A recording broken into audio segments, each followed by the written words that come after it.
তোমার গলার মঙ্গলসূত্র, তোমার স্মৃতির সিঁদুর, এই দুটো পৃথিবীর সামনে তোমাকে আমার স্ত্রী হিসেবে স্বীকৃতি দেয়। কিন্তু আমার কাছে এই সম্পর্ক না কখনো ছিল, না কখনো হবে। আজ আমার জীবন দুটো ভাগে ভাগ হয়ে গেছে। এই সম্পর্কটা যাকে তুমি মানো, সেই সম্পর্কের জন্য যা আজও আমার কাছে আমার ভালোবাসা। মেঘা।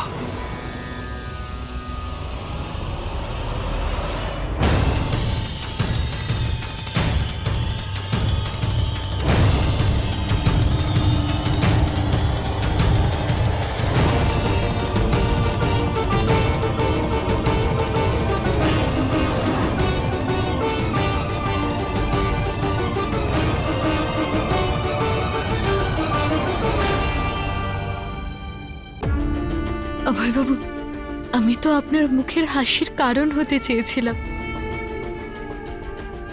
আপনার কষ্টের কারণ নয়। যদি আমার এই সমস্ত আশা যদি আপনাকে অপরাধী করে তোলে, তাহলে ঠিক আছে, আমি সমস্ত আশা ভুলে যাওয়ার জন্য প্রস্তুত।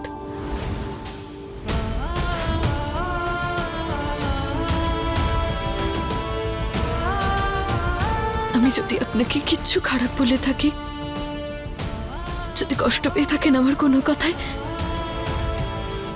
তাহলে আমি ক্ষমা চাইছি। কিন্তু ব্যাস, আপনি আমাকে এটুকুই বলুন যে আমি কি করব, কি করব, কি করব যেটাতে আপনার কষ্ট কম হবে।